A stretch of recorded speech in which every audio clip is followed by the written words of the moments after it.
Police officers sure are law enforcement officials who are tasked with maintaining public order, protecting individuals and property, and preventing and investigating crime. However, there have been instances where police officers have abused their power, used excessive force, and violated people's rights, particularly those from marginalized communities. Oh, somebody help me! These actions can lead to distrust and fear of law enforcement, exacerbating already strained relationships between the police and the communities they serve. But can they exploit such power? What are the legal penalties if they do so? And if the police abuse his here power, would they be treated differently? Stick around as we take a closer look at two of the most brutal cases that could make us think of cops as judicial pillars twice. Our first case kicks off with Sergeant Mario Cardona versus Daniel Garza. Daniel Garza was helpless after being thrown and pinned to the ground. Officer Mario Cardona, who Garza had known for years, was on the verge of breaking his wrist. Garza recalled, "I was trying to be a man and trying to hold in the pain, but man, that wrist lock hurts. He's just bending it and bending it." But what compelled Cardona to go so far? It turns out that his actions were motivated by rage toward Garza, whom he accuses of attempting to kidnap his stepdaughter. Are cops bestowed such authority? Seems that the two men had quite the history, with Garza having previously dated Cardona's stepdaughter, Naomi Villanueva. The relationship had hit rock bottom, with Villanueva moving out of her parents' house to live with a friend. In May 2015, Garza allegedly took Villanueva without her consent from her friend's house and brought her to her parents' house in Whittier, where Cardona lived across the street. Cardona saw Garza doing pilates in his yard and ordered him to come down to the street. As soon as Garza came down, Cardona began his assault. According to Garza, he was not the aggressor, and a neighbor who witnessed the incident testified in Garza's favor. The sheriff deputies who arrived at the scene noticed redness on Garza's face, bruises and abrasions to his knees, and redness on his wrists. Garza filed a complaint against Cardona, which led to a federal lawsuit against Cardona, Chief Beck, and the city of Los Angeles. Garza alleged false arrest, unreasonable search and seizure, excessive force, assault and battery, negligence, and intentional infliction of emotional distress. A video of the incident filmed by one of Garza's neighbors was also presented at the trial. They had made up a story of what had happened to make him look like a hero and me look like a criminal, says Daniel Garza. The U.S. District Judge Stephen V. Wilson presided over the hearing where the former deputy city attorney, Michael Amarian, spoke in defense of the city. The jury found Cardona to be acting with malice as an off-duty officer, and on June 26, 2017, they ordered him to pay Garza $210,000 in damages. On top of that, the court added another $664,000 in attorney's fees and $26,000 for post-trial costs. The City of Law refused to take responsibility for Cardona's actions and even refused to indemnify the officer, forcing him to pay for the charges out of his pocket. Jim DeSimone, Garza's attorney, claims, "This is the problem with the left. This is why people are out on the street." The case is a clear example of police officers using excessive force against individuals and getting away with it. In this case, however, Garza was able to stand up to the authorities who violated his rights, and he was able to win his lawsuit against Cardona. The jury's decision to find Cardona guilty of acting with malice sends a strong message that law enforcement officers cannot get away with using excessive force against citizens. It is worth noting that this case also highlights the importance of civilians being aware of their rights and standing up to law enforcement officers when they feel their rights have been violated. Garza's decision to file a complaint and a lawsuit against Cardona shows that individuals can take action against police brutality and excessive force. As more and more people become aware of their rights and are willing to take action, law enforcement officers will be held accountable for their actions, and if you sue a cop in LAA for excessive force, you are in for a wild ride. However, Garza's decision to stand up to Cardona and the authorities who violated his rights resulted in a victory for him.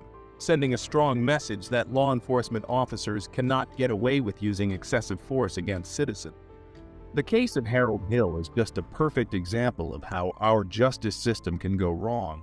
From a gruesome rape and murder to a wrongful conviction, this case definitely ticks all the boxes. So, what underwent? First off, we have the detectives who were assigned to the case, Kenneth Bordeaux and John Halloran, the so-called beacons of justice. They were the ones who got the confession out of Peter Williams, who was later found to be in jail at the time of the crime.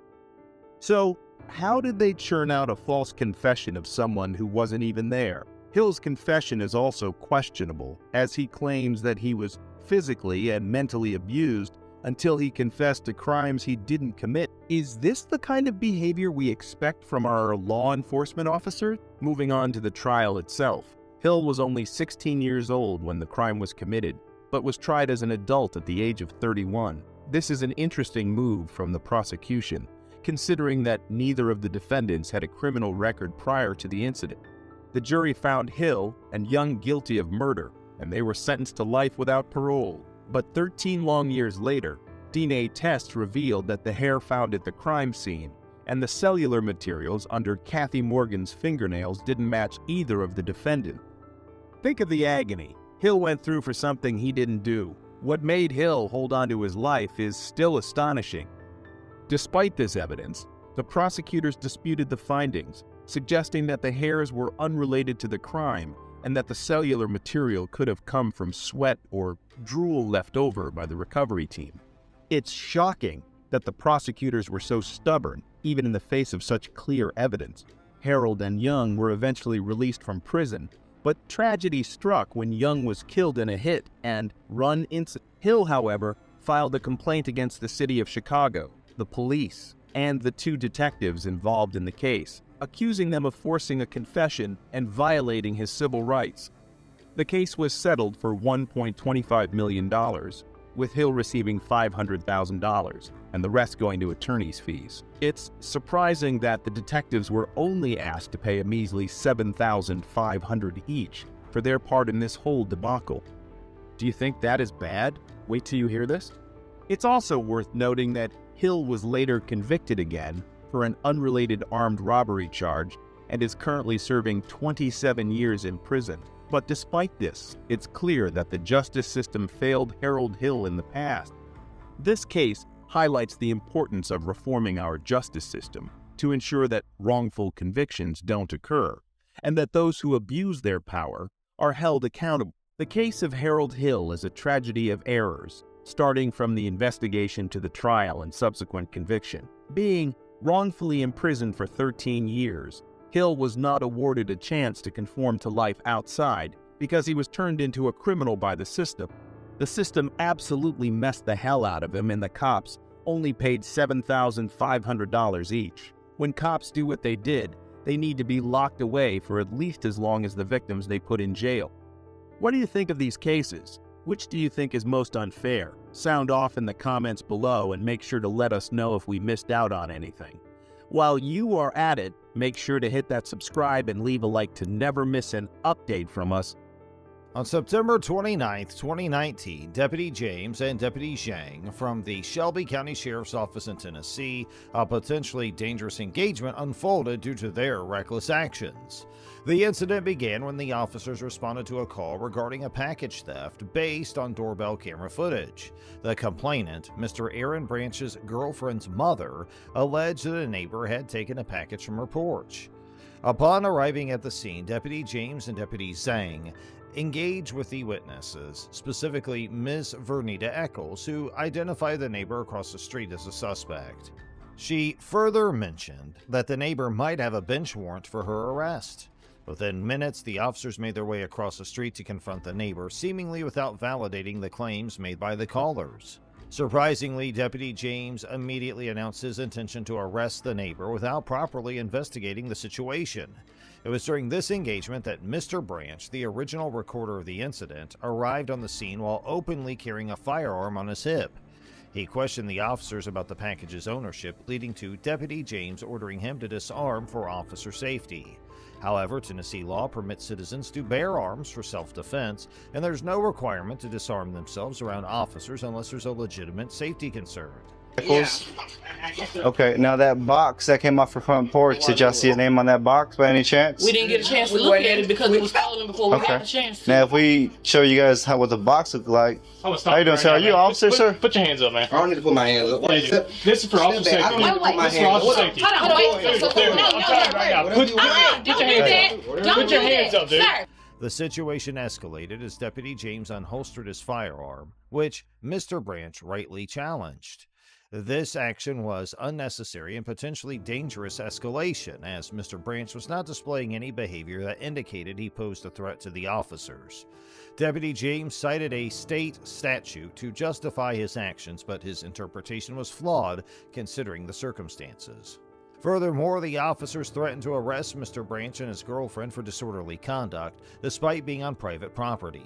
The proper procedures, you're supposed to ask if he has his handgun permit. You don't know the proper. Okay, Yes, I do. Hey, Yes, I do. We went to the class. Yes, I do. I don't need to keep my hands up. Put your gun away. Committed a Yes, crime. put your gun away. I have You not ask For to officer see his- safety. you ask to see his permit. Ma'am. Okay, can he just step in the house then? No. I need You that ask car. to see. No. We're not talking to you, I'm man. in my sir. car right now. You We're not ask to see talking his to you right permit. now. I'm fire You on ask to my see. seat. We're not talking okay, to you we'll right go in the now. house then. I don't need to go in there. I haven't committed a crime. You have a I permit. haven't committed. I do have a We're not Why is your saying- gun Where's your permit? gone? Amber, record Officer James. We're gonna make a star out of you today. I'm gonna make a star out of Come James on. today. There's I'm gonna make no you a star, threat. James. I'm gonna make Let me you see a your star permit. today. Step Okay, away, man. We're you're not right. talking to you. Okay. Let me see your permit. Okay. Keep this arm up. Let me see your I permit. don't need to keep anything. I can do whatever the This is officer safety. No, sir. Do whatever. Calm Do what you do. Do your Police job. officers Do your are- job. He got the permit. Police officers are in your presence. The First Amendment protects speech on private property, and the officer's threats infringed upon this right. Legal precedents underline the special protection for personal liberties within one's home.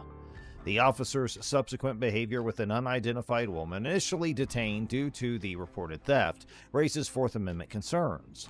While reasonable suspicion justified her initial detention, the officers extended her handcuffed detention in a police cruiser even after she provided evidence that could have dispelled their suspicions. Courts have ruled that such extended detentions could transform investigative stops into arrest, violating the Fourth Amendment. There it is. That's not, Okay. that's not You go how to law law school? works. You go I to did law go to law school. Okay, you passed I the bar? did So pass you're the a bar. lawyer. I am a lawyer. Okay. I don't have to Just disarm go in the myself. house. That's not how the Just law go in the works. house. Come here. I'm not Come here. going anywhere with Come you. here. Just go I in have the not house. committed a crime. They know I haven't committed a crime. Okay, They know I have Amber. not We committed a trying to crime. help Amber, I want you to record them. I'm gonna make stars out of both of them. ahead. James and Zing. I'm gonna make big stars out of them. I love tyrants. I love tyrants like yourself. Either Property. you step inside or you go to I'm a jail. private. I'm a law-abiding citizen. 5, 4, I'm not your Wait, child. wait, hold on, wait. All right, man, come on. I'm not his child. Bro, you're not scaring nobody with that fucking permit. Question or whatever. You're not talking about. Despite these issues, Mr. Branch managed to de-escalate the situation through assertive dialogue. He challenged the officers' actions while maintaining composure and asserting his rights. Eventually, the officers released the detained woman, but not without her being held for an excessive duration. Now, let's move on to the next investigation. In an incident that occurred on July 3, 2021, officers from the Elkhart Police Department were called to respond to a disturbance at a hotel in Elkhart, Indiana. The officers stopped 3 teenagers whom they believed to be responsible for the disturbance and demanded that they identify themselves. As tensions began to rise, one of the bystanders at the scene started recording the encounter. It doesn't matter. Talking about us. It doesn't matter. It doesn't matter. He doesn't want you guys back here. And to verify that, I need your names so that if you do show up again, you can then go to jail. Okay? So what is your name before I put you all in handcuffs and take you all to jail? Okay. Then you're gonna. I ain't gonna lie. I ain't going to jail, man. Okay. What is your name? Y'all ain't got no ride, man. Yeah, we do. We ready to fucking ride in the team. Despite the potential escalation, the officers did not conduct a thorough investigation into the situation. According to best practices for police interactions, responding officers are expected to perform comprehensive preliminary investigations, including interviewing witnesses to accurately determine suspects. However, the officers in this case seemed uninterested in investigating further and instead continued to insist that the teenagers provide their identification. Because we can't verify that you are the parent or guardian? So, again, I'm going to ask again before you all go in. Does that make sense? What is your name? Like, we can't just release Well, hold on, let me talk to them. Let's talk to them. But if they weren't part of the confusion, then I don't understand what's going on. I told you multiple times. The boys and bystanders maintained that they were not involved in the initial disturbance, but the officers did not seem willing to consider this possibility. The officers' conduct raised questions about their failure to follow proper investigation procedures, even though there is no legal obligation for police officers to conduct in-depth investigations. You're not in trouble, man. But if you keep playing this game, I want him to come out. I want him to come out here before I say anything else. They gone. They went out the back door. whatever They went out the back door. No, I'm talking about the manager that said that we was because he know it's not us. No, it wasn't them. Exactly. That's why I want him to come out here. Before I let he doesn't want to come out here right now. Okay, Man, he has a job alright, to we do, going which is in. inside. No, because he doesn't want you inside. He doesn't want you on the he property. don't know it's us. He think it's some other. The bystander recording the incident questioned the officer's authority to detain the teenagers based on Indiana's trespassing laws. He argued that since the teenagers had not refused to leave the property when asked, they could not be considered trespassing. The officer countered by citing Indiana trespassing law, which allows charges to be brought against individuals who knowingly or intentionally refuse to leave private property after being asked to do so by the property owner or their agent. However, legal precedent indicated that a police officer who is neither the property owner nor an agent of the owner cannot create a trespass violation merely by asking someone to leave and then arresting them for noncompliance. In this instance, the officers were acting in their capacity as police officers and not as agents of the property owner, so their detention of the teenagers on suspicion of trespassing seemed unjustified. Oh, yo. These are not them. Alright, these are not them. So, would you like these gentlemen Please also come on, trespass from the either. property? Or do We didn't have nothing to do with it. Yes. No, they had nothing to do with it. All right, man, get my. The other dude talking about the gun. It was taller boys who are probably already all gone because they knew that you were coming. They don't want to. That's what Deal I with said. police. Until he come out here. That's right. That's right. Fair enough, but when I walked in, he pointed to you gentlemen. Man, that's Right all now I you wanted to just come got out. my- To you clear just it got my name up. for He nothing. didn't- You it got my wasn't- name for nothing. It wasn't that hard for him to come out here and clear it up. He trying to put in here to take him to Sure, jail. because you're not cooperating. You're not doing his It's job easier right. for me to control the Not doing his situation. job right. I am doing my job right. See, y'all don't know What's your name, what badge they number? They were talking about. They was in there talking about gunplay with this dude, man. That's Sure, what I said. and Y'all when I ain't got had here, nothing to do with listen, it. when I got here, Yeah. he pointed to these gentlemen. We told you it was Okay. The description that he gave. I can't take your word for it when he pointed to you. Furthermore, Indiana law does not have a stop and identify statute that mandates individuals to provide identification during criminal investigations.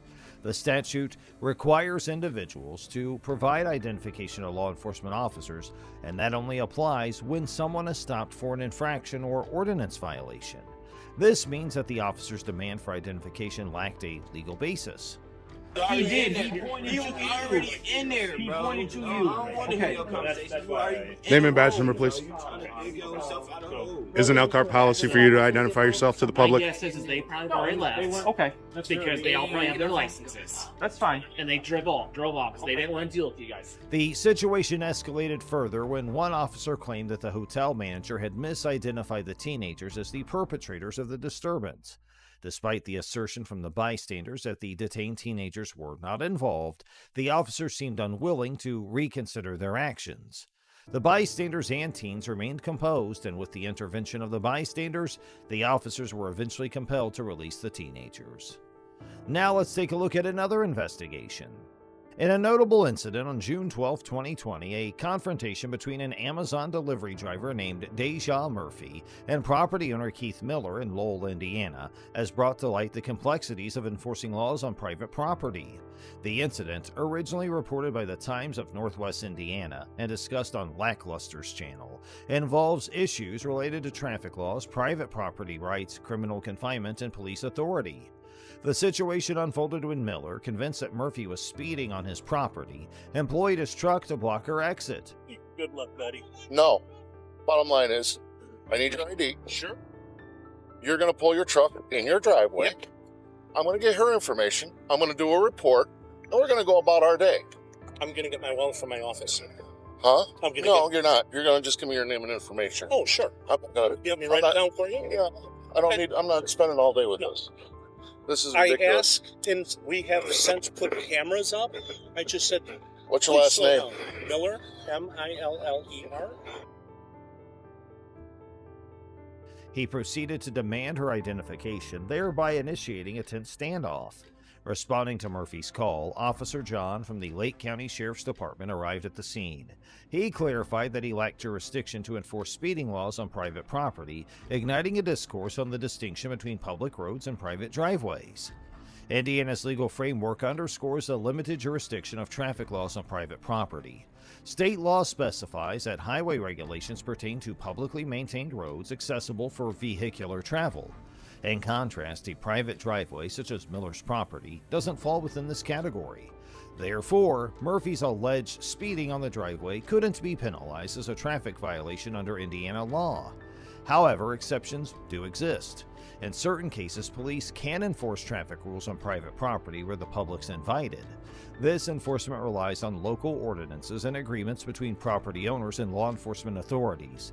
These provisions empower the police to regulate traffic and parking on private property under specific circumstances. Thank you. Sorry. Pull forward.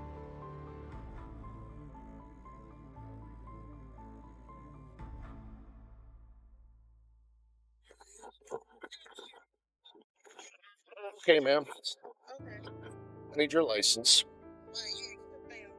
Okay. And may I ask why did Because you called the police, he called the Okay. police, Just making and sure. That's all I I'm wanna called know. here. That's why I need your information. That's all the information I need. And he's upset because you were speeding. But I y'all told him wasn't. he couldn't do what he's doing. And then, And you're going to go on your way, and if you have any issues, you and your company can stop delivering here. Okay. How's that? He came to my door. That's what bothered me. He came in my door, opened the door, told me to get the hell out my door. While these local ordinances may not encompass the full scope of state traffic laws, they still grant authorities the capacity to uphold specific regulations.